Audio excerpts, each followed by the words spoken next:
Anne Corbière est designer textile. Elle est professeure à l'Institut français de la mode et elle a accepté avec enthousiasme de nous parler en fait du langage des textiles. Alors là encore, c'est une épreuve de force en si peu de temps. En effet, pour bien comprendre les textiles, il est nécessaire de bien les nommer. Et on sait que le champ lexical en ce qui concerne les textiles est à la fois d'une grande richesse et également assez complexe. Comme vous le savez déjà, le textile, on peut en faire une description, mais rien ne vaut mieux que de le toucher et de le voir. C'est pourquoi nous vous proposons en fait, en accompagnement de la conférence, d'utiliser ce petit set de textiles pour arriver à rentrer, on va dire, dans la troisième dimension. Voilà, je te donne la parole, Anne. Merci beaucoup. Donc, je suis ravie d'être là avec vous et c'est un honneur de suivre Sophie qui a bien placé les choses historiquement. Je trouve ça passionnant. Effectivement, le textile est quelque chose de universel, de très humain. Et moi-même, je suis de plus en plus passionnée de savoir comment on est arrivé à ce qu'on vit aujourd'hui. Donc, c'est super que Sophie a pu nous camper le décor dans ce sens. Mon but ce matin avec vous, et ce qui a été demandé par la Fondation UMS, effectivement, c'est de se mettre d'accord un peu sur un vocabulaire, parce que, comme dit Nathalie, c'est vaste, c'est complexe, et aussi c'est souvent mal employé, le vocabulaire, surtout de nos jours. Il n'y a pas des appellations contrôlées dans le textile, ou très très très très peu. Donc il y a des termes qui sont repris dans la presse ou dans le langage courant, dans les boutiques quand on achète nos vêtements, nos tissus pour l'ameublement, pour la maison, qui sont souvent erronés. Et pour pouvoir avancer sur les mois à venir, pour ceux qui ont la chance de continuer à assister à ces conférences et pour les académiciens, il est important peut-être de se dire, voilà, on part sur ces notions-là pour aussi rendre plus facile les autres complexités qui vont venir se rajouter. Donc, comme pour Sophie, le challenge, c'était d'essayer de trouver l'essentiel et se contenir à cet essentiel-là, sachant que, comme pour Sophie, souvent les conférences que je donne durent sur plusieurs jours et qui peuvent être plus en détail. Donc, je m'excuse pour certaines peut-être lacunes ou explications qui sembleraient peut-être courtes, mais on est contraint par le temps. Donc, pour commencer, c'est pour vous dire que c'est le contexte aujourd'hui que je voulais adresser, c'est-à-dire qu'on est qu'est-ce qu'on a sur nous, qu'est-ce qu'on voit autour de nous, comment le regarder, comment l'identifier. Donc, on va partir de la fibre, parce que la fibre est le cœur du textile, et ça fait 30 ans que je suis professionnelle dans le monde du textile, après avoir été costumière de théâtre avant. Plus ça va, plus je reconnais l'importance du choix de fibre et la qualité de la fibre. Si la qualité de la fibre du départ n'est pas bonne, tout le reste est mis en difficulté.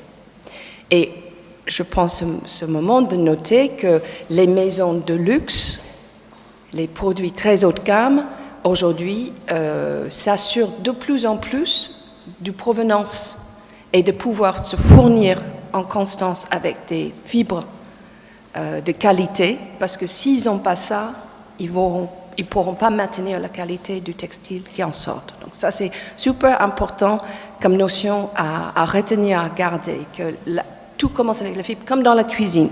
Si votre carotte est bonne, vous faites une bonne soupe. Si elle n'a pas de goût, votre soupe, vous rajoutez beaucoup de sel. Le deuxième partie sera brièvement sur les fils, mais les fils sont aussi très, très, très importants. Et puis, on va identifier quelques noms dans les tissus. Donc, il y a deux grandes familles, comme disait Sophie. Il y a aussi du non-tissé. Donc, on va quand même en parler un tout petit peu, mais c'est surtout les deux grandes familles textiles, c'est le chanetram, le tissage, ou la maille. C'est comme ça qu'on crée le tissu qui nous entoure. Et pour pouvoir faire le tissage ou la maille, il faut faire les fils. Donc c'est cette chaîne-là qui est très importante à comprendre, parce que je trouve que ça tient toujours quelque part du miracle qu'on arrive d'aller de la fibre au fil. Après, une fois qu'on a un bon fil, on peut faire plein de choses, mais arriver de la fibre au fil, c'est déjà une prouesse. Et comme Sophie nous a expliqué, c'est une prouesse qu'on met au point depuis des milléniums. Excusez-moi. Je suis américaine d'origine, donc parfois mon français glisse un peu. En fait, ce que je voulais dire aussi, que justement pour moi le textile est quelque chose de très vivant et un aspect sensuel dans la matière. C'est pas juste une structure, et c'est pas juste une fibre, c'est cet assemblage de par le choix des fibres, le type de fil qu'on fait, la structure qu'on donne au fil, qui détermine une matière qui a une vie et qui bouge. Je pense que comme j'avais appris de petite fille, comme beaucoup de ma génération aux États-Unis, on apprenait encore à faire la couture, à faire nos vêtements, j'ai eu une relation très tôt avec la matière textile pour choisir ce que j'utilisais pour mes vêtements. Et c'est cette relation-là qui m'informe aujourd'hui encore comme designer textile. Je crée des tissus, je suis tisserande, donc je vis au quotidien le choix de la matière pour un but réel qui est dans le tomber, la main de la matière. Et justement, au fur et à mesure que je fasse passer les diapos, il y aura des numéros qui correspondront aux échantillons. C'est-à-dire que, vous pouvez dire, le premier, c'est le petit rose qui est en lin. Et vous avez une liste à l'arrière, là, avec des numéros. Donc, il faut un peu compter vos échantillons pour savoir à quoi ça correspond. Quand je mets le numéro, c'est 1 à 10. Okay. Et ça vous permettrait d'identifier éventuellement la matière dont je parle. Alors, avec un petit carré, c'est toujours plus compliqué de sentir cette histoire de main et de tomber. Mais voilà, je vous invite à ne pas les traiter précieusement, mais au contraire, prenez-les en vos mains, entre vos mains, pardon. Écrasez-les, voir comment les matières répondent. Est-ce qu'ils se froissent, est-ce qu'ils ne se froissent pas, est-ce qu'ils sont lisses, ils sont froids. C'est votre meilleur allié pour apprendre le textile, c'est vos mains. Et plus vous commencez à toucher ce que vous avez autour de vous, excusez-moi, plus vous touchez ce que vous avez autour de vous, sur vos corps, dans vos garde-robes, dans la maison, et quand vous faites vos courses, et vous regardez les étiquettes, vous allez vous informer de plus en plus par rapport à cette relation entre la matière et ce que la matière crée comme résultat. Donc, pour commencer avec les fibres, il y a vraiment deux catégories principales, c'est les fibres naturelles et les fibres chimiques. Donc les naturelles sont les fibres qui existent en tant que fibres, qu'on prend directement dans la nature et qu'on transforme en fil. Alors encore une fois, avec Sophie comme ma référente par rapport à comment on est arrivé aux fibres qu'on utilise aujourd'hui, il y a beaucoup de fibres qui ont été utilisées dans le temps, dans les siècles passés. Aujourd'hui, ce qu'on a comme fibres qu'on emploie couramment sont les fibres qui sont économiquement faciles à reproduire, faciles à utiliser en industrialisation, parce qu'en fait, dans notre environnement commun, ce qu'on utilise, c'est ce qu'on peut produire en quantité. Donc, même s'il y a encore des régions dans ce monde où il y a des peuples qui utilisent leurs fibres locales et qui font ça d'une façon traditionnelle, et c'est passionnant, et on apprend beaucoup de ces gens-là, c'est pas forcément ce qu'on a chez nous, dans notre environnement à nous. Donc, je voulais vraiment adresser que ça. Donc, dans les naturels, Et puis les chimiques, qui commençaient à être développés fin 19e surtout, et surtout on a eu un grand développement des fibres nouvelles chimiques créées par l'homme, la femme, au XXe siècle. Ça a été une grande période d'innovation. Et on est à nouveau dans une nouvelle ère de recherche très pointue, parce qu'écologiquement, il faut qu'on trouve aussi d'autres solutions.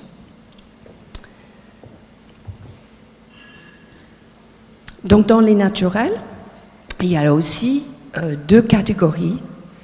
Il y a les végétales et l'animal.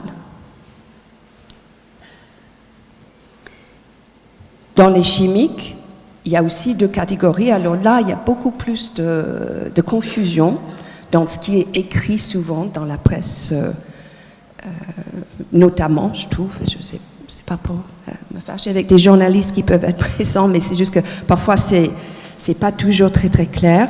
Alors dans la famille chimique, il y a les artificiels et les synthétiques.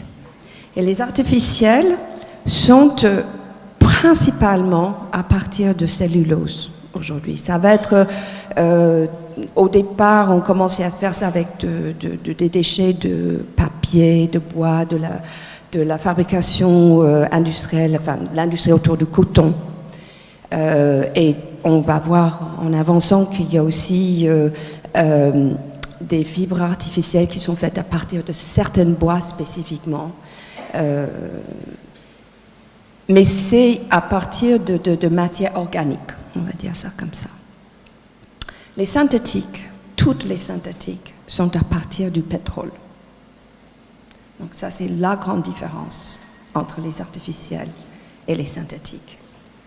Et de ce fait, les synthétiques ont on a une relation avec les synthétiques beaucoup plus comme un plastique qu'on moule, qu'on module.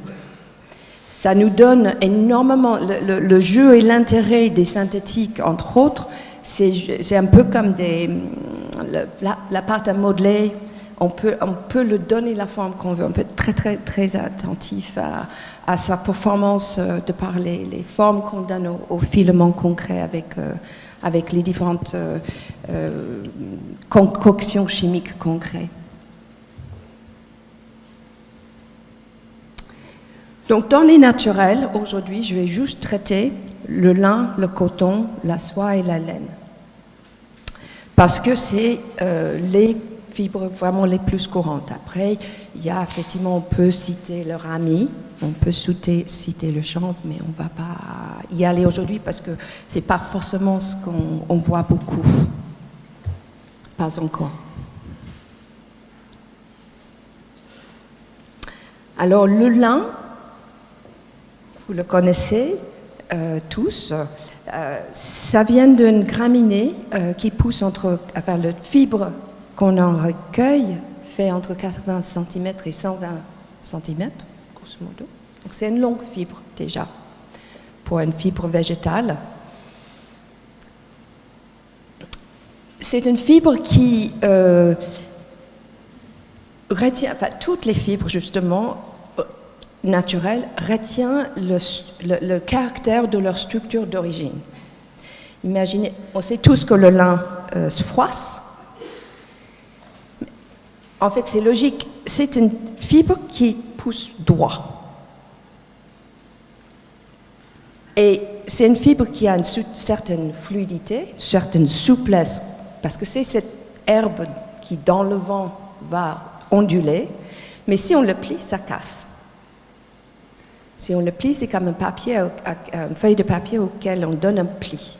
Donc, cette tige, cette fibre qui ensuite est alignée les unes à côté des autres et sur laquelle on donne une torsion pour faire un fil, malgré tout, à l'intérieur de ça, cette fibre de lin garde cette volonté d'être droit. Vous avez remarqué peut-être toujours que ça tombe quand même d'une façon très verticale, et même c'est un peu spécial quand on utilise le lin dans la maille, parce que comme la maille c'est des boucles, entrelacement de boucles, et que le lin est toujours en train de chercher d'aller droit, ça devient très fatigué. C'est toujours très très fatigué le maille en lin.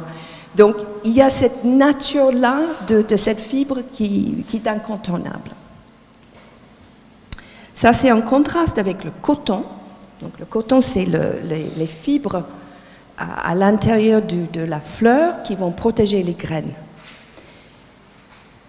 Ces fibres-là, les plus longues, vont être jusqu'à 3 cm, un petit peu plus. Ça, c'est pour les cotons, ce qu'on appelle le coton peigné, quand la fibre est très longue. Quand elle est plus courte, on va l'utiliser de notre façon et on appelle ça le coton cardé. Mais c'est surtout, éventuellement dans le commerce, vous verrez ce terme coton peigné, parce que c'est vraiment considéré une valeur ajoutée qualitative par rapport à la nature de la fibre qu'on utilise. Ce qui est différent entre le coton et le lin, qui sont autrement très très proches comme en tant que plante cellulosique, c'est que le coton a une ondulation, ça brille, il y a une petite ressort. Et même si, encore une fois, toutes les fibres vont être ramassées ensemble et on donne une torsion pour faire le fil, le caractère même de cette élasticité à l'intérieur du coton, au cœur du coton, dans la structure du coton, fait que ça reste une fibre qui va avoir une souplesse.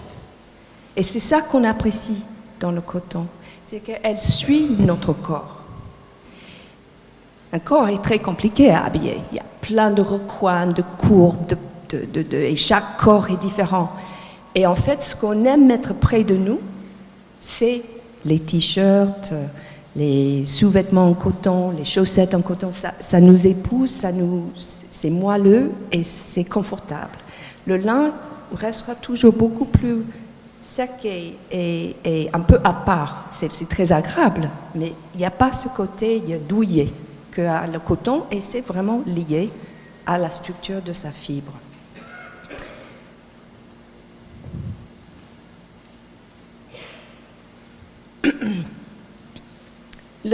La soie est très unique dans les naturels parce que c'est un filament continu. Imaginez que sur ce cocon, il y a entre 800 et 1200 mètres.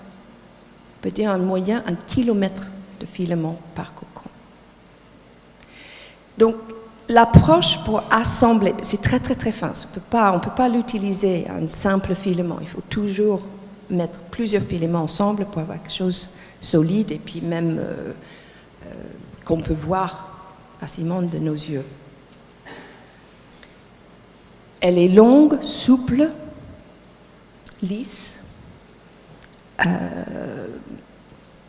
mais ça change complètement l'approche à la matière et à la filature. Et d'ailleurs,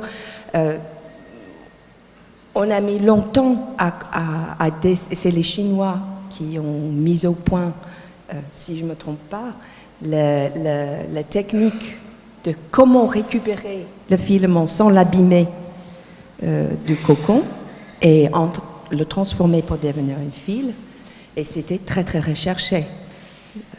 La route de la soie en témoigne de l'assiduité avec laquelle on est allé à la recherche de cette matière. Et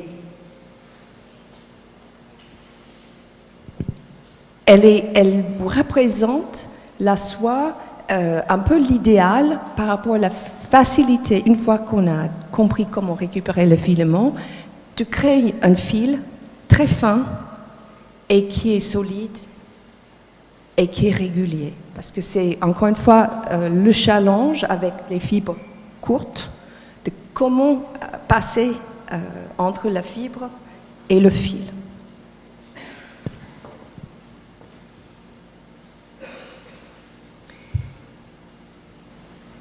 La laine, spécifiquement la laine et le poil de mouton. Après, il y a d'autres poils d'animaux, d'autres animaux qu'on utilise, bien entendu. La laine de mouton, parmi les laines de mouton qu'on utilise, ce qu'il faut savoir, parce qu'on peut complètement ignorer que si on dit pas, si on spécifie pas l'origine de la laine, je vais dire ça différemment, excuse-moi, je recommence. La race de mouton qui produit la meilleure qualité de fibres de laine pour le vêtement, pour le textile, c'est le mérinos. Et avec des croisements au fil des années, on arrive à faire un fibre qui est de plus en plus, justement, longue et fine et régulière. Ça, c'est mon leitmotiv, là, si vous allez bien comprendre. Que c'est vraiment le but, beaucoup dans notre recherche de fibres et de l'assemblage, d'avoir cet idéal d'une fibre qui est relativement longue et qui est relativement régulier. Donc le mérinos, c'est la meilleure qualité de laine pour le textile, pour ça. Après, quand vous voyez sur vos étiquettes, par exemple, donc, quand c'est mérinos, souvent ça va être dit, parce que c'est une valeur ajoutée. Si ça dit laine vierge, ça veut dire que c'est la tonte d'un mouton qui a été élevé pour sa laine et qui va repartir dans les prés et revenir l'année prochaine pour être retondu. Si ça ne dit pas laine vierge, ça veut dire a priori que c'est une laine qui a été récupérée au moment où le mouton est allé à l'abattoir. Alors, ce n'est pas un drame, hein, ce n'est pas mauvais. Heureusement, on le récupère aussi. Mais ça veut dire juste que dans la priorité, dans l'élevage du mouton, quand c'est un mouton qui part à l'abattoir, on ne l'aurait pas élevé pour sa laine spécifiquement. Or, la laine vierge et les mérinos vont être plus une sélection spécifique pour le textile. Et on va cultiver, on prend soin, créer la vie autour de ce mouton en fonction de ça. C'est logique, ça? Alors, la laine aussi, comme le coton, peut avoir ou la laine peignée ou la laine cardée. La différence de l'application de ces matières est plus radicale. C'est-à-dire que, imaginez que ce matin, on est beaucoup avec des articles en laine cardée. Vous savez, plus laineux, c'est des fibres plus courtes, plus épaisses, plus laineux à la main. C'est avec ça qu'on va faire plus les tricots laineux, les écharpes laineux. La laine peignée est beaucoup plus lisse, elle a moins de ressorts que la laine cardée. Et elle va faire plus la matière qu'on utilise pour le draperie, pour le costume homme ou femme. Donc, qui parfois, quand on le touche, on se pose même la question. D'ailleurs, vous avez un exemple. Vous avez deux exemples, justement, donc une de peignée et une de cardée dans votre liasse. Vous pouvez voir que c'est vraiment deux esprits très, très différents. Okay. Et je voulais vous dire, pardon, que la laine a en commun avec le coton, la fibre est aussi une fibre qui a un ressort, qui ondule, qui fait aussi, qui attribue à cette fibre donc cette possibilité aussi d'être très souple et confortable à porter. Et c'est très important. La laine aussi absorbe, alors le coton, enfin l'avantage de toutes des naturels, c'est que naturellement, parce qu'ils sont vivants, à mes yeux, je mets ça dans ces termes, ça peut respirer avec nous, parce que notre corps est couvert d'une peau, et cette peau respire. Une de ces raisons d'être, ou ces activités pour nous, c'est d'évacuer l'humidité de notre corps en fonction. Et sans transpirer, comme quand on fait un effort physique, notre corps est constamment en train de respirer et faire partir l'humidité. Donc, un autre critère pour les fibres qu'on veut porter sur nos corps, c'est combien la fibre arrive à capter cette humidité et être confortable sur nous. Et ce qui est formidable avec la laine, c'est qu'elle arrive à pomper tellement l'humidité, et puis elle reste quand même assez sec au toucher, par rapport au coton qui a tendance on a tous eu la sensation d'avoir un t-shirt mouillé sur le dos, c'est un peu, c'est pas agréable, ou les chaussettes quand on transpire beaucoup en coton. Alors la laine, elle pompe encore plus l'humidité, mais elle reste assez sec au toucher. Donc c'est intéressant de observer ces sensations qu'on a dans ces différentes matières et de faire des choix justement en fonction de ce qui nous fait plaisir et de comprendre pourquoi ça fonctionne comme ça. Alors je voulais quand même adresser les autres animaux qu'on utilise. Ce n'est pas exhaustif mon choix, mais c'est peut-être les plus courantes aujourd'hui. Mérinos, donc la race pour le textile, qui beaucoup développé, beaucoup d'élevage en Australie et Nouvelle-Zélande, mais on le trouve encore en Europe, en France, en Angleterre et d'autres pays encore. Le cachemire, le chèvre cachemire, parce que notre cachemire chéri vient d'un chèvre, qui est surtout sur les plateaux d'Himalaya ou dans le désert du Gobi, en Mongolie. L'alpaga, qui est principalement dans la région du Pérou. Le mohair, qui est un peu dans différents endroits aussi. Il y en a un petit peu en France encore, il y a l'Afrique du Sud, il y a différentes zones où ils sont dehors. Alors on peut ne pas savoir pour le chèvre, c'est un chèvre le mohair. L'alpaga, c'est dans les familles des chameaux. Le fibre de mohair, c'est comme des anglaises. C'est très bouclette comme ça, c'est très mignon. L'angora, c'est un lapin.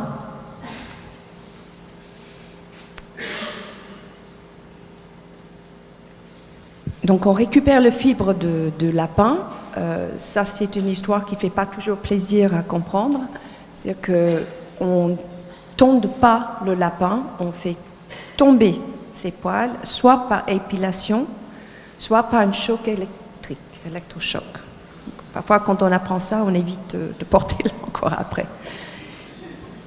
Et la vigogne, qui est aussi en Amérique latine, qui est un animal très, très, très timide et très, très sauvage, qui requiert une approche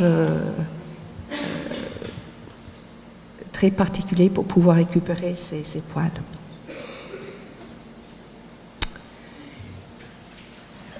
Dans la famille des artificiels, j'ai envie de dire que ceux qu'on fréquente le plus couramment encore aujourd'hui, il y a des nouveaux qui commencent à arriver, mais ceux qu'on fréquente le plus aujourd'hui, pour moi, c'est plus comme des cousins. Ils sont très similaires les uns aux autres. Autant dans les naturels, on a vraiment 4 caractères très très distincts entre la laine, soie, coton et lin. On ne peut pas les confondre vraiment. Autant dans les artificiels, il y a des caractères, les mains sont souvent similaires, la façon dont ça agit sur nos corps, c'est similaire. Mais ils ont chacun quand même leur petite spécificité. On a commencé à faire des recherches pour ces fibres-là, comme je disais, vers la fin 19e, si je ne me trompe pas.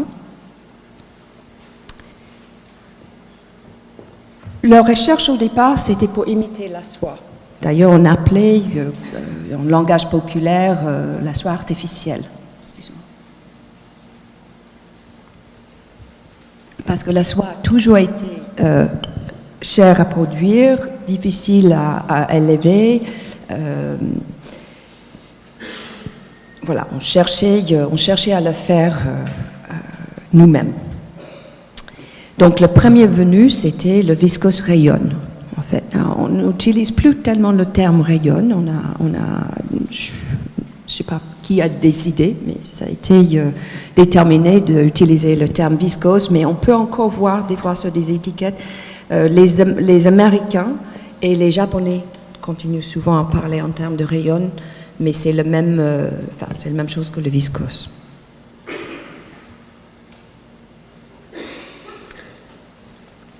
On entend parler aussi de viscose de bambou aujourd'hui.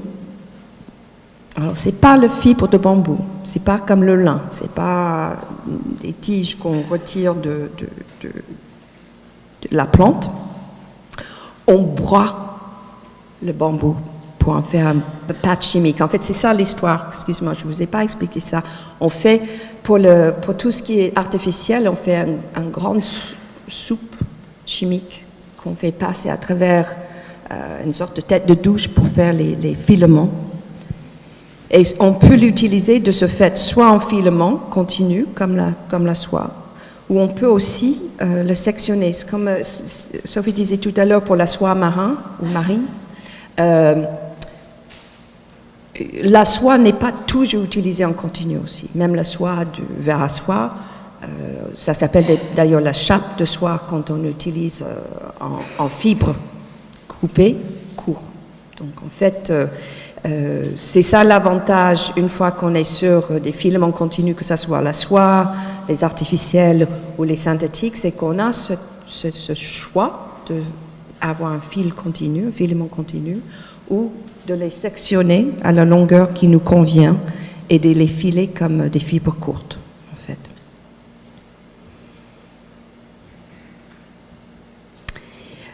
Le modal est une fibre artificielle qui est beaucoup utilisée en tant que fibre courte, justement, pour imiter le coton. Et je fais les formations continues à l'IFM pour la connaissance textile, la culture textile. Donc j'ai beaucoup de professionnels du milieu de la mode qui passent dans mes cours. Et ce que j'entends beaucoup, c'est que le modal commence à remplacer le coton dans les t-shirts de haute qualité.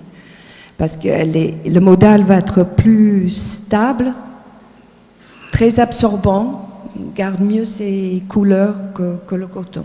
Donc, voilà. À savoir, si vous ne soyez pas surpris, si quand vous achetez vos t-shirts, vous commencez à le voir de plus en plus. Je voulais vous signaler que donc le modal est fait à partir du bois de hêtre, spécifiquement. Parce qu'en fait, avec le viscose, on ne peut pas savoir quelle fibre d'origine est allée dans le viscose. Quand on voit viscose sur une étiquette, ça peut être du coton, du papier, ça peut être des chutes de l'industrie du bois. Mais même quand c'est du viscose de bambou, même si c'est dit, parce qu'on en communique sur le viscose de bambou, parce que c'est devenu ça a beaucoup de succès, parce que c'est plus absorbante que d'autres artificiels, parce que comme le modal, ça garde mieux la couleur, ça respire bien. C'est beaucoup utilisé, les viscoses de bambou, dans les serviettes de toilette, dans le linge de lit. Mais légalement, on ne peut pas dire sur une étiquette, même si les gens le font, on ne peut pas dire que c'est de viscose de bambou, parce qu'il n'y a aucun moyen de vérifier ça. C'est-à-dire qu'il y a des laboratoires, sachez-le, qu'il y a quand même des contrôles qui sont faits sur les étiquetages des produits textiles, pour éviter que les gens trichent. Bon, donc c'est un peu comme les douaniers volants, de temps en temps, des services qui viennent prendre un vêtement quelque part, un tissu ici, un fil là, et ils analysent pour voir si c'est vraiment ce qu'on dit et le contenu. Et avec le viscose de bambou, même si c'est fait avec du bambou, on ne peut pas identifier que c'était à l'origine du bambou. Je ne sais pas trop pourquoi, je ne suis pas chimiste, mais voilà, c'est la réalité. Donc, c'est juste pour dire qu'avec le viscose, quelle que soit son origine, on ne peut pas savoir. Donc, Ça veut dire que sur le marché du viscose, il y a un éventail très vaste de qualités de matière viscose. Et ça peut être de très mauvaise qualité. Je pense qu'on a aussi tous eu une expérience avec un article en viscose qui est notoire pour avoir pas beaucoup de stabilité, qui à chaque fois qu'on l'avait, ça rétrécit, on a fini avec quelque chose un t-shirt qui arrive à mi-ventre. Donc, après, il peut avoir des sublimes viscoses. Pensez à Asdinalia, qui a travaillé énormément avec le viscose et qui a fait des pures merveilles. Donc, après, c'est une question de fournisseur, de confiance, chez qui on achète quoi. Mais comme il y a cette connotation, même pour le consommateur, que le viscose, est-ce qu'on peut lui faire confiance? Du coup, il y a eu cette recherche, comme pour le modal avec le hêtre, mais aussi le lyocell qui est fait à partir toujours du bois de eucalyptus, j'arrive pas à le dire, excuse-moi, eucalyptus en anglais, eucalyptus. Donc ça, quand on sait que c'est toujours ce bois-là qui va faire cette matière, on est plus en contrôle du résultat. Et en fait, le lyocell, on dit aussi tencel. C'est les deux noms qui sont associés avec cette fibre, même si lyocell est considéré l'officiel. Et quand c'est sorti au début des années 90, il y a eu une volonté de dire c'est la viscose haut de gamme, c'est le viscose de luxe. Alors après, ils ont changé leur approche marketing là-dessus. Mais c'était ça l'intention, en tout cas, avec le lyocell et l'eucalyptus. Le cupro. Alors, le cupro, c'est fait à partir des petites fibres qui sont autour du grain de coton. En anglais, on dit linter, the linter fibers. Je ne sais pas comment vous dites en français. Linter, peut-être. Et c'est mélangé, quand on fait la pâte chimique, c'est mélangé avec du cuivre.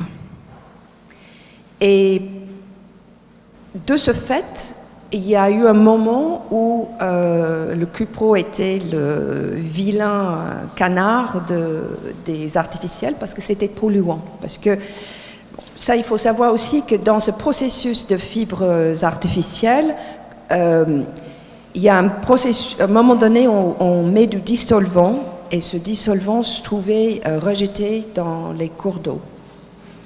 Enfin, les cours d'eau, c'était filtré, mais bon, on sait tous que c'est jamais 100% filtré. Donc, il y avait des soucis de cuivre qui se retrouvaient dans les nappes phréatiques aux alentours des industries qui le produisaient. Et donc, ça été contesté, ce qui est normal et très bien. Aujourd'hui, il y a une seule fabricant de cupro qui est au Japon et ils ont beaucoup travaillé sur le processus de fabrication et maintenant c'est un circuit fermé. C'est vrai aussi d'ailleurs, je tiens à le dire, pour le lyocell, que c'est aussi sur un circuit fermé. Ça veut dire que le dissolvant ne sort pas de l'usine. Ça, c'est important et on a de plus en plus ces soucis dans le monde textile d'essayer de trouver des solutions pour être moins polluant parce que vous le savez peut-être, mais le monde du textile est considéré le deuxième pollueur après le monde du pétrochimie. C'est pas terrible.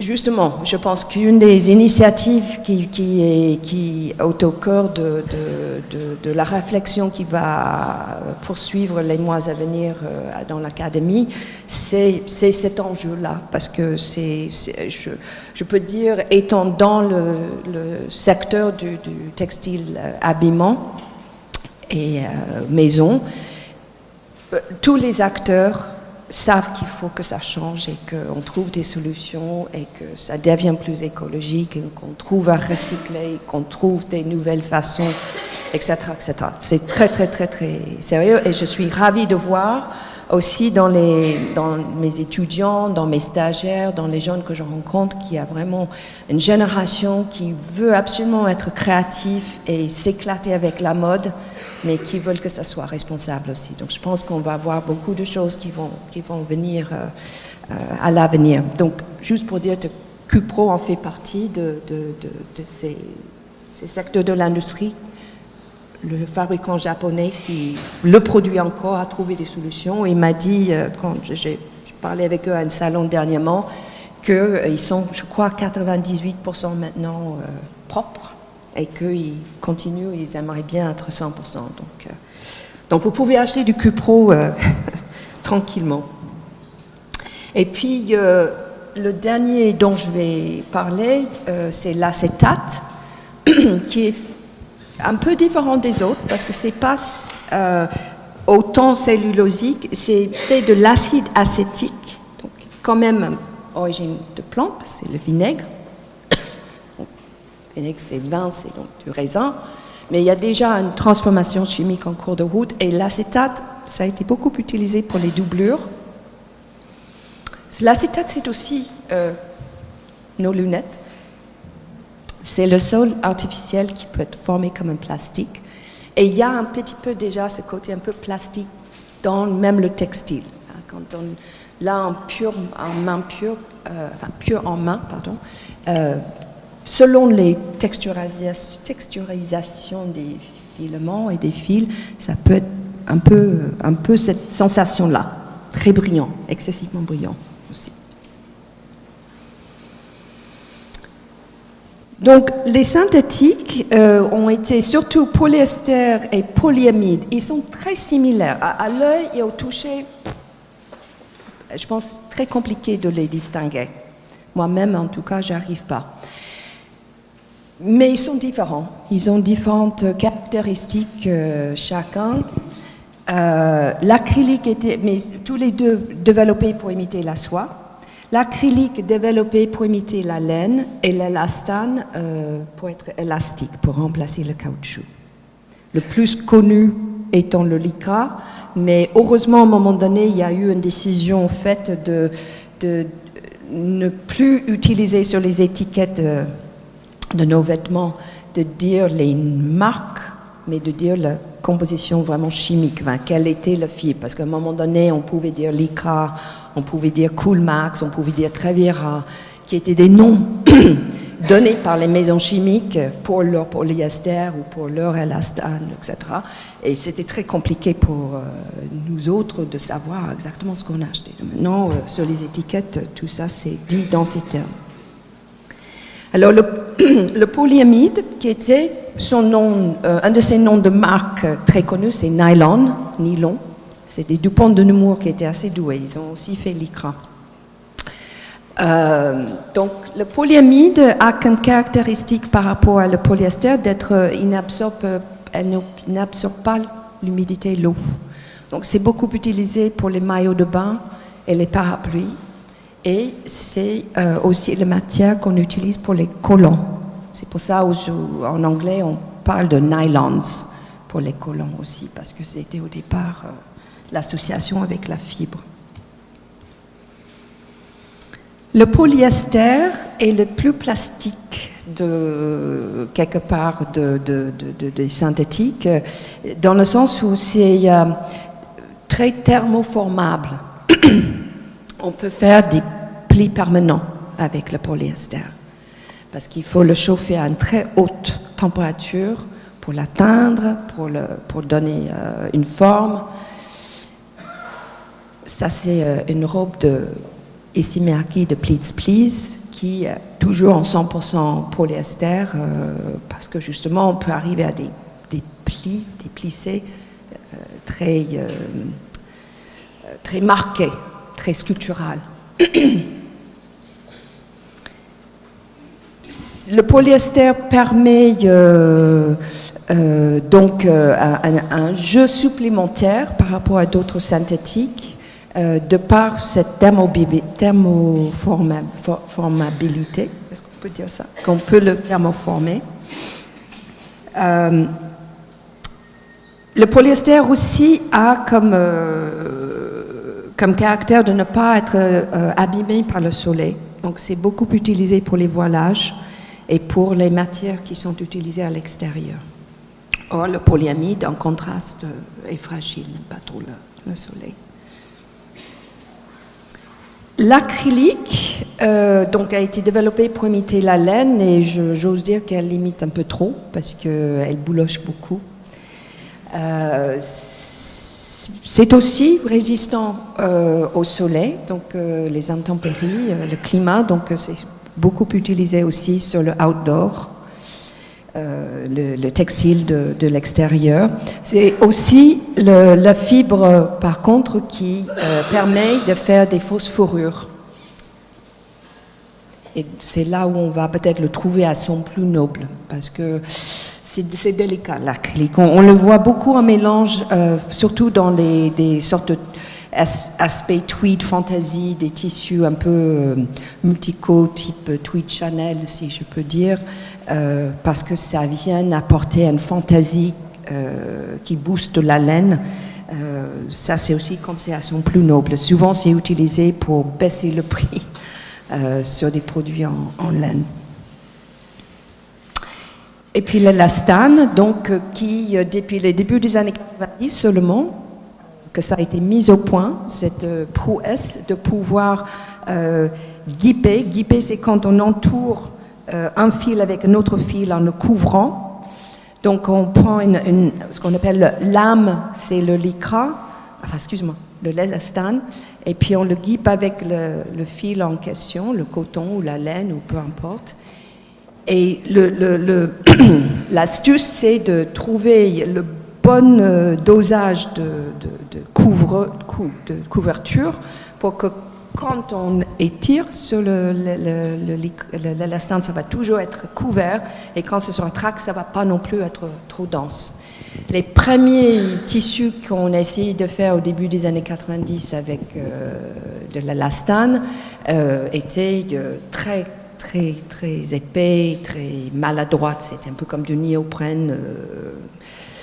Mais très rapidement, les ingénieurs ont mis au point, je pense que 2-3 ans plus tard au maximum, ils ont trouvé le bon dosage et maintenant, comme vous voyez, c'est partout. Il y a énormément de textiles qui ont 2-3% d'élastane, qui nous donnent tous un peu plus de confort dans nos mouvements. Et ça peut aller jusqu'à 30%. D'élastane quand il s'agit de vêtements vraiment de sport pour plus mouler le corps et le suivre.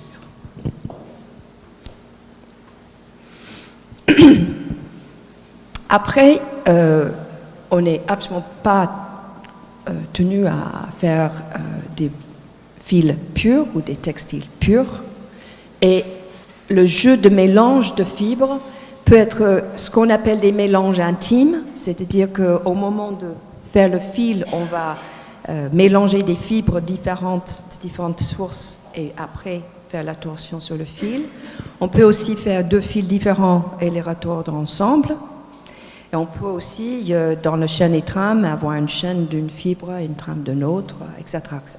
Il y a plein de façons pour créer des mélanges, soit pour la performance, soit pour l'esthétique, soit pour le prix. Enfin, il y a diverses raisons pour lesquelles on va jouer avec les mélanges.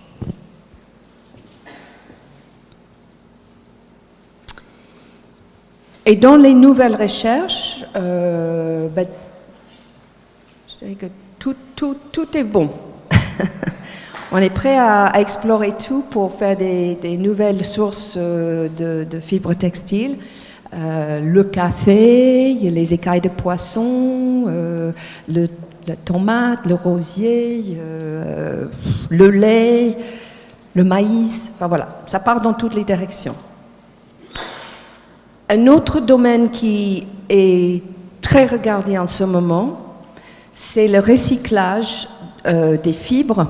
Ça s'appelle l'effilochage, donc de récupérer des vêtements existants et avec des sortes de griffes, d'arracher pour défaire le textile et récupérer les fibres. Et puis d'en faire d'autres. Alors le problème pour l'instant, j'ai fait un séminaire hier pour l'IFM et un de mes participants qui vient d'une grande chaîne de distribution, on a discuté après. Eux, ils sont très, très, très, très intéressés par cette notion de recyclage de fibres et donc on parlait d'où ça en est. Et ça va m'amener à vous parler donc du fil et le filet de fibre et le filament mouliné. C'est les deux processus principaux pour faire du fil. Alors surtout le filet de fibre, qu'est-ce que ça veut dire? Filet de fibre, c'est d'avoir des fibres courtes, donc c'est ou le coton ou la laine, ou éventuellement le lin, même si c'est plus long que les deux, mais surtout quand on est face à la laine et le coton. Comment faire en sorte que en alignant toutes les petites fibres côte à côte, on les carde, c'est comme quand on brosse les cheveux au départ, on aligne tout.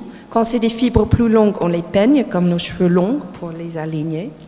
En tout cas, c'est pour tout mettre dans la bonne direction et puis on étire. Pensez au coton hydrophile de la pharmacie, que quand vous l'arrachez ou si vous le tirez à la main, vous pouvez un peu affiner ce ruban. On l'étire et à un moment donné, quand c'est la largeur qu'on veut, on donne une torsion dessus. Et cette torsion va capter toutes ces fibres qui sont autrement libres. Et si ce n'est pas assez tordu, quand on tire sur le fil, il va rompre. Donc, la question, c'est combien de torsion on donne, en sachant que plus on donne la torsion, plus on comprime la matière. Et le jeu de la filature, c'est tout cet éventail de c'est moins tordu, c'est plus tordu, quelle main on veut, parce que plus on donne la torsion, plus le fil devient nerveux, moins le tord, plus il est douce. Enfin, c'est un monde à part, très, très spécifique. Et quand je vous ai parlé de la longueur de la laine et du coton tout à l'heure, excuse-moi, l'intérêt d'une fibre longue et fine, c'est qu'on peut l'étirer encore plus et faire des fils encore plus fins.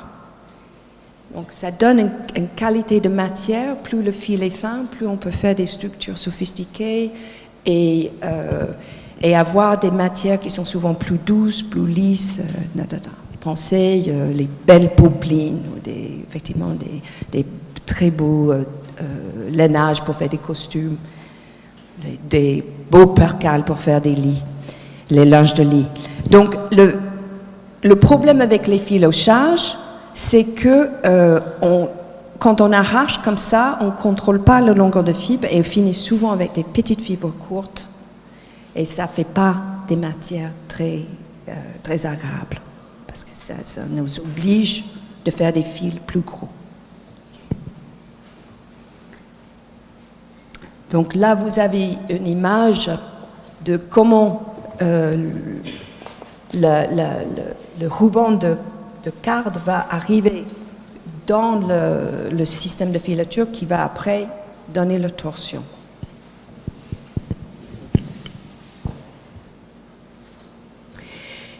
Pour les filaments moulinés, là vous avez, alors je ne sais pas comment vous dites en français, un cross-section, c'est le coup transversal, super, merci. Il y avait tout le monde en même temps, donc je ne suis pas en déplacement. Merci. Donc, ça, c'est le transversal d'un filament. Ce qui vous montre, ça, c'est un filament trilobé, mais il y a aussi les filaments creux, par exemple, où il y a un trou au milieu. Ils sont beaucoup utilisés pour les doudounes et pour avoir la chaleur. C'est un peu comme un double vitrage. Il y a les diamantés, il y a les fastés, il y a les haricots, enfin plein de formes différentes qu'on peut donner au filament, que ce soit le synthétique ou l'artificiel. Et donc, ce que je vous décrivais tout à l'heure, c'est que ça passe à travers une sorte de tête de douche qui va être comme quand vous faisiez la pâte à modeler enfant. Cette tête de douche va avoir la forme du trou de filament qui va en sortir. Et une fois que ça passe à travers la tête de douche, ça arrive dans une chambre à air chaude où très vite, cette liquide va se solidifier qui permet de l'attraper et les tirer et les mettre sur une bobine pour ensuite être assemblés en fil. C'est assez miraculeux. Moi je m'impressionne. Personne qui a eu cette idée-là, elle est mise au point. Et justement, la microfibre était encore plus une prouesse. C'est les Japonais qui ont fait ça au début des années 90, ont trouvé la solution pour faire un filament le plus proche de la soie qu'on a pu faire jusqu'alors, qui est tellement fin, c'est plus de 10 000 mètres à 1 gramme, donc c'est 10 000 mètres de fil pour moins d'un gramme de matière, c'est extrêmement fin. Donc, juste parce que ce passage-là était tellement délicat, parce que plus c'est fin, plus c'est possible de rompre le filament au moment où on l'attrape. Mais c'est comme ça qu'on fait les filaments continus, qu'on peut traiter comme la soie.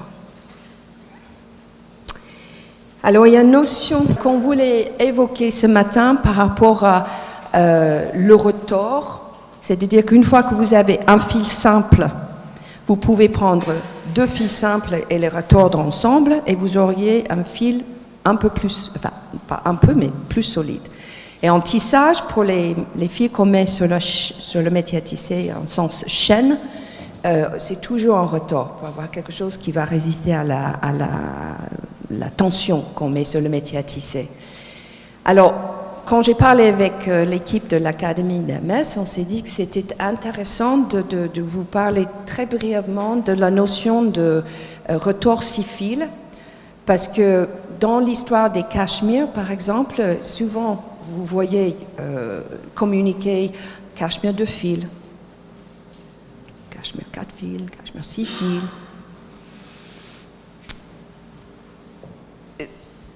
Ça veut dire qu'on a pris 6 fils simples qu'on a retordus ensemble. Ça implique, alors, quand vous achetez un même pull en cachemire, parce que on va dire le classique, le basique, le col en V ou le rond, le col rond ou le col roulé, mais qui est tous un peu le même jauge, on appelle ça, la même taille de maille. Si le même fil, la même grosseur de fil arrivait sur un fil, il est composé de 2 fils en retors, ou sur un autre, il est composé de 6 fils en retors. Les fils en retors du départ, ces 6 fils-là sont très fins. Et ces 2 fils-là, moins, pour arriver à un même résultat, n'est-ce pas? Donc, le 6 fils veut dire qu'on a des fibres plus longues, plus fines, plus régulières, meilleure qualité, a priori, le meilleur choix qu'on peut avoir du cachemire. Et qu'on peut donner à chaque fil un peu moins de torsion, parce que les 6 ensemble vont bien travailler ensemble et bien solides ensemble. Et du coup, on va avoir plus pleinement la main du cachemire. C'est pourquoi on achète du cachemire, c'est quand même pour se lever dedans. Donc voilà, juste petite information de passage maintenant qu'on vous achète. Ça ne veut pas dire que tous les cachemires, par exemple 2 fils, sont de la même qualité, parce qu'on les trouve à tous les prix. Et après, après il y a quand même un souci d'origine et choix de matière au départ, que vous avez certainement expérimenté si vous avez acheté un cachemire qui ne coûtait pas très cher. Alors, très vite sur le non-tissé. Donc, le non-tissé peut nous faire du feutre quand c'est de la laine, parce que la laine, si on prend les fibres libres et on les malaxe avec de l'eau chaude et du savon, parce qu'il y a des écailles autour de la fibre de laine, un peu comme un artichaut, j'ose dire. Et avec l'eau chaude, ça fait ouvrir ces écailles. Et quand on les agite avec notre main et on donne une emulsion avec un peu de savon, ces fibres commencent à s'entremêler, puis à un moment donné, les écailles s'accrochent entre elles et pink, ça feutre. Ça devient assez solide si on le travaille vraiment bien, et c'est comme ça, par exemple, qu'on fait des yourtes et des tapis et des bérets. On peut aussi faire des non-tissés avec le polyester, parce que comme ça peut être thermoformé, on peut souffler une couche de fibre polyester et puis le chauffer très fort et ça va le souder. Et du coup, on a du non-tissé en polyester. Je pensais les charlottes en cuisine, dans l'hôpital, les combinaisons en hôpital ou dans des milieux électroniques, etc. Tout ça, c'est du polyester non-tissé. Alors, la maille cueillie, c'est exactement ce que Sophia a présenté ce matin. Le terme jersey, c'est un terme à la fois spécifique au point jersey, qu'on voit en explosion ici, donc on le voit bien. C'est aussi utilisé d'une façon très générique. Les jerseys, ça veut dire les mailles, les tricots. Donc parfois, c'est un des termes qui peut être un petit peu troublant si on veut vraiment être sûr de quoi on parle. Est-ce que c'est le point jersey ou est-ce que c'est la famille des mailles? On reconnaît le point jersey par normalement ce qu'on considère être l'endroit à ce qu'on appelle les jambes, ou en tout cas des V. Et l'arrière, c'est les têtes et pieds du maille. Parce qu'en fait, le maille est ronde au départ. Et après, comme les ronds s'entrelacent les uns par-dessus les autres, ça déforme le rond pour devenir une oblongue. Et donc, on a le rond du haut et le rond du bas, et puis les jambes au milieu.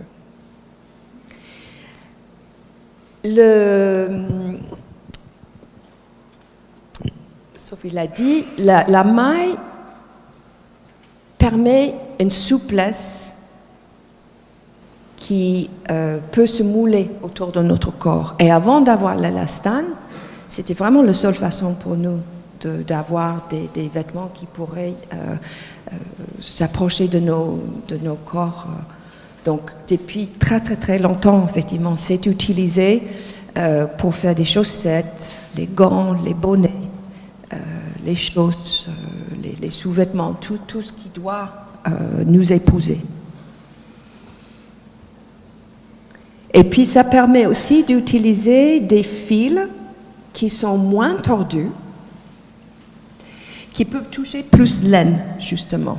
Parce que il y a, dans l'industrie, quand on achète du fil, il y a ceux qui font le fil pour la maille et ceux qui font le fil pour le chaîne et trame. Parce que pour la maille, on n'a pas les mêmes soucis de résistance.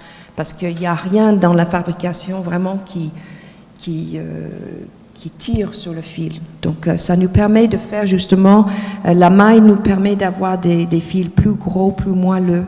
Et c'est exactement souvent ce qu'on cherche quand on met un pull. C'est d'avoir quelque chose de moelleux et chaud. Bon, je vous montre le point mousse. C'est un variant sur le jersey. C'est souvent considéré comme le point des enfants. C'est un côté très basique, mais ça peut être très sophistiqué si c'est traité par un styliste qui est très doué. Les côtes, c'est l'assemblage des points qui permet sur les bas des manches, sur nos cols, sur le bas des pulls, ça resserre. Ça crée une structure où on fait un maille à l'endroit et un maille à l'envers, et physiquement, un côte 1-1, ça s'imbrique l'un derrière l'autre. Si on ne faisait pas ça, et ça, parfois il y a un choix stylistique de ne pas le faire, ça fait des pulls qui vont finir très carrés, parce qu'il n'y a rien qui vienne le resserrer.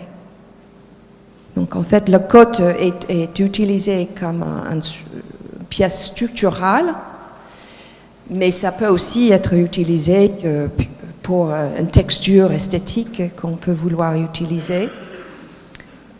C'est aussi utilisé pour faire les pulls chaussettes, pour avoir encore quelque chose qui va être encore plus près du corps. Ou par exemple, petit bateau, les t-shirts petit bateau sont souvent, leur succès spécifique est due au fait que c'est un coat 1-1, très très fin en coton, qui fait qu'au lieu d'être un t-shirt qui flotte autour de nous, ça vient épouser le corps. Donc ça, c'est la question de la structure entre comment on assemble les points de maille qui peuvent créer tout ce jeu, en fait, de texture et soit structurel ou purement esthétique. L'intarsia, je ne sais pas si ça c'est un terme que vous avez entendu ces dernières années. C'est une technique pour pouvoir rajouter la couleur dans la structure de nos pulls sans alourdir la maille. C'est-à-dire que quand vous avez deux couleurs qui travaillent sur la même rangée, il faut gérer la deuxième couleur. Quand une couleur ne travaille pas, on ne peut pas juste le faire flotter derrière ou sur des tout petites distances. Mais si on le fait flotter trop, ça fragilise la structure de la maille. C'est pas beau. Enfin voilà, c'est pas satisfaisant. Donc on doit jusqu'à présent, avant de trouver la technique d'intarsia, on devait trouver un moyen pour lier la couleur qui ne travaille pas, pour qu'il reste sur le même rangé. Mais ça alourdit aussi la maille. Ça coûte cher parce que c'est une matière de plus qu'on ne voit pas. Enfin, je veux dire, ça n'a pas besoin d'être là visuellement de l'extérieur et en même temps, c'est là et il faut le payer. Donc, il a été mis au point une technique qui s'appelle l'intarsia, qui permet d'insérer la couleur juste la distance où on a envie, et puis de l'arrêter et l'autre couleur reprend. Donc c'est parfait parce que ça fait une seule épaisseur de matière. Par contre, ça amène à ce qu'il y a plus de finition parce que la maille tombée du métier, il y a tous les petits fils de couleur de tout ce qui a été rajouté en cours de route qui doit être arrêté et fini.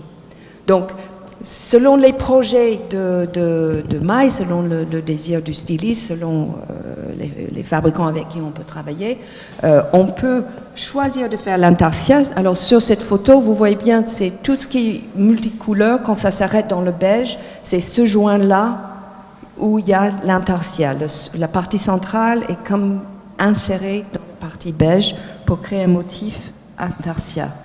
Contrairement à une pull en jacquard, quand on parle d'une pull en jacquard, c'est quand il y a plus d'une couleur sur une rangée. Et donc, ou au contraire, on va avoir à travailler cette autre couleur derrière. Donc, on va toujours, avec les jacquards, avoir plus de deux fils, enfin plus d'une file, au moins deux fils sur une rangée. Donc, ça va l'alourdir aussi. C'est pas forcément un mal, c'est encore plus une question d'esthétique ou de budget. Il y a énormément de développement dans la maille aujourd'hui. C'est vraiment le domaine où les machines deviennent de plus en plus hybrides à pouvoir faire des pulls en 3D. Ça s'appelle comme ça, c'est-à-dire il n'y a pas de couture. De faire des structures qui imitent le chaîne et trame. Parfois, même pour quelqu'un qui a beaucoup d'expérience, il faut prendre une petite loupe pour regarder les structures, pour essayer de comprendre est-ce que c'est maille ou chaîne et trame. Je pense que dans les années à venir, on va voir vraiment beaucoup d'évolution dans les fibres et les structures qui vont nous entourer. Donc, chaîne et trame, ça implique d'avoir un métier à tisser avec les fils de chaîne qui sont tendus à la verticale sur le métier à tisser et les fils de trame qui viennent traverser avec des ouvertures de fils de chaîne qui vont créer les entrelacements. Le plus simple, le plus basique, ce qu'on trouve dans le monde entier, c'est la toile. C'est le levé pair impair des fils de chaîne et le croisement du trame qui fait un tissu parfaitement, quand c'est fait dans la règle de l'art, après on peut jouer avec. Quand c'est fait dans la règle de l'art, c'est un tissu qui n'a pas d'endroit d'envers et qui est équilibré entre chaîne et trame. Après, il y a des jeux qu'on peut faire pour faire des dérivés, mais la toile, à la base, c'est ça. La toile, comme le jersey, c'est aussi un terme générique. Il y a la toile qui est un tableau, il y a la toile qui est le patron, il y a les toiles qui sont les tissus. Et c'est intéressant que, et dans le maille, il y a le jersey, et dans le chaîne et trame, il y a la toile, qui sont des termes qui, à la fois, sont très, très spécifiques, et puis à la fois peuvent être plein de choses. Le serger, c'est la famille de toutes les armures. Donc, une armure, c'est la structure chaîne et trame. Toutes les armures qui partent en diagonale. Ça peut aussi être la gabardine, ça peut aussi être le croisé. Il y a plein de sergers à l'infini. Un des plus connus, c'est le serger qu'on utilise pour le denim, pour le jean. Et avec le serger, on arrive sur un terrain où on a un effet, ce qu'on appelle un effet chaîne et un effet trame. D'où, quand vous roulez votre jean, vous avez l'extérieur qui est bleu et quand vous le roulez, l'intérieur est blanc. Parce que vous avez l'effet chaîne qui est bleu et l'effet trame qui est blanche. C'est une matière qui devient, de ce fait, presque une double épaisseur et donc plus solide, plus résistante.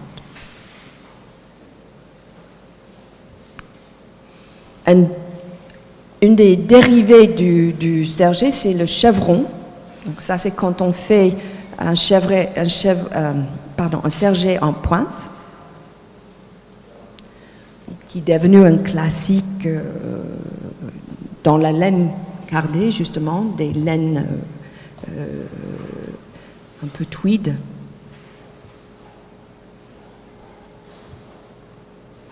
Le satin, alors j'ai remarqué qu'il y a souvent beaucoup de confusion par rapport au satin. On pense que le satin, c'est une matière, que c'est la soie.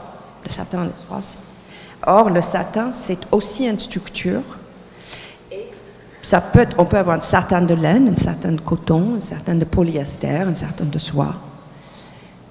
Elle est brillante, même si, quand c'est un satin de laine, elle est moins brillante que quand c'est un satin de soie. Mais ça va toujours avoir une surface brillante parce que la structure permet de laisser les fils de chaîne assez lisses sur la surface. On voit très peu le lien de trame qui viennent le marquer et de ce fait ça donne une surface un peu miroir. Donc surtout à retenir que le satin c'est une structure, c'est pas une matière fibre. Le crêpe, c'est aussi une matière qui peut porter à confusion.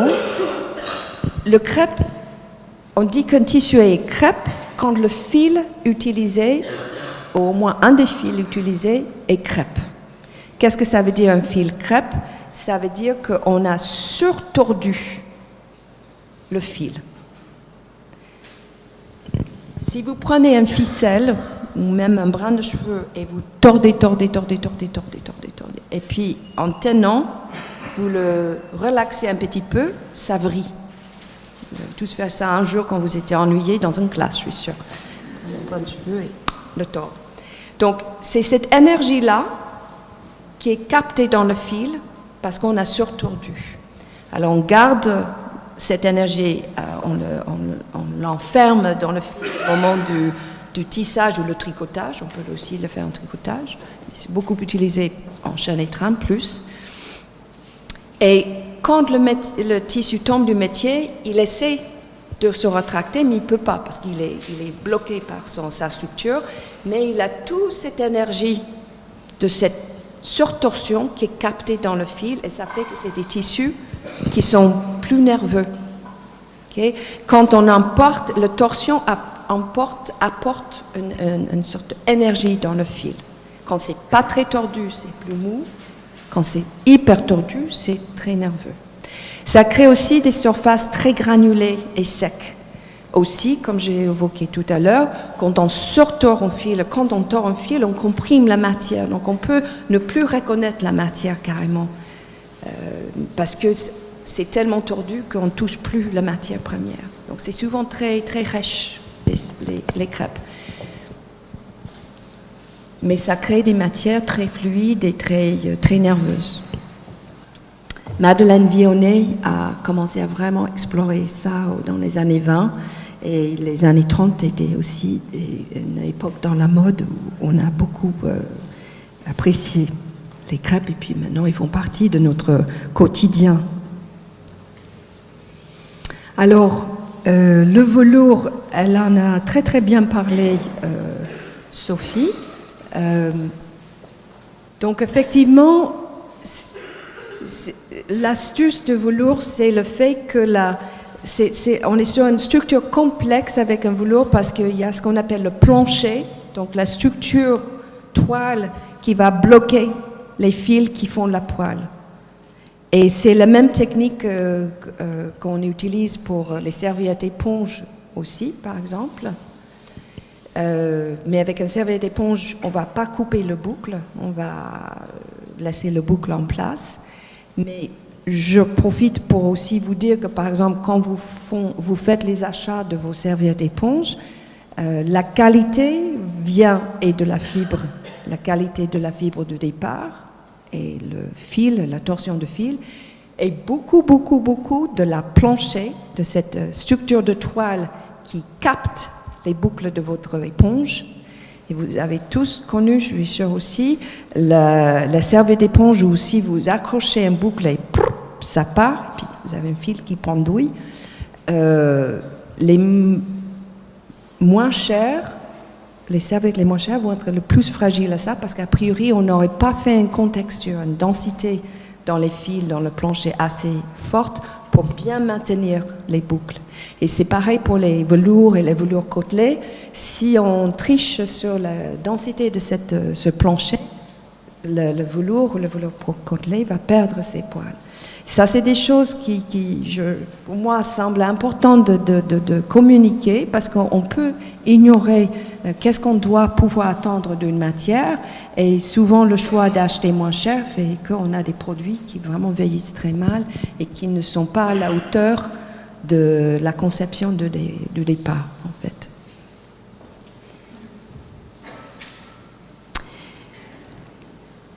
Avant d'avoir développé les techniques du jacquard qui nous ont permis de mécaniser et industrialiser des effets très développés sur les métiers à tisser, il y a eu aussi, on fait quasiment plus de tout aujourd'hui, sauf pour les tissus de patrimoine, pour les projets historiques, les techniques de crochet, qui permet, en fait, c'est comme de broder sur le métier à tisser, que pendant que les fils sont levés sur la chaîne, on va placer à chaque endroit où on veut avoir un motif à la main. Donc chaque fois, si sur une laisse de 90 cm, on va avoir 4 fleurs, il va avoir 4 bobinaux et chaque fois qu'on passe la trame, il va falloir placer ça. C'est un peu plus rapide que la broderie. C'était un petit peu une réponse à la broderie pour déjà aller plus vite que la broderie. Mais c'est une technique très, très, très longue qu'on trouve encore dans des pays autres que l'Europe et l'Occident. Il y a encore des peuples qui pratiquent. Et comme je dis, un petit peu quand même ici aussi pour des projets historiques. Et là, je finis sur le tissu jacquard. Alors le jacquard, les gens ont souvent du mal à savoir comment distinguer un jacquard d'une impression. Alors ce qu'il faut savoir, c'est qu'un jacquard, c'est un fil qui crée le motif. Et que vous allez voir, surtout si c'est en couleur, vous allez avoir les fils de chaque côté du tissu. Alors, un côté où le motif est très dessiné, et l'autre côté c'est brouillé parce que tous les fils vont courir, mais c'est pas plat. Et c'est souvent un jeu de texture et de couleurs dans des beaux jacquards.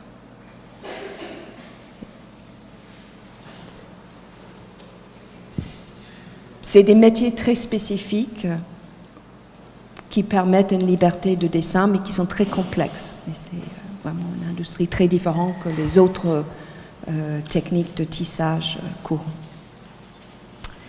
Voilà, donc c'est la fin. Il nous reste à vous remercier grandement d'avoir bravé les conditions pour écouter ces 2 premières conférences. On vous donne rendez-vous pour la prochaine, c'est le samedi 9 février, autour des thématiques de teindre et imprimer. Donc on aura aussi des questions environnementales très présentes dans cette séance. Et c'est à 9h à l'Institut national d'histoire de l'art. Mais c'est la partie chauffée, hein, parce que ceux qui font des recherches connaissent là. Et c'est 6 rue des Petits Champs, dans le 2e. Merci beaucoup.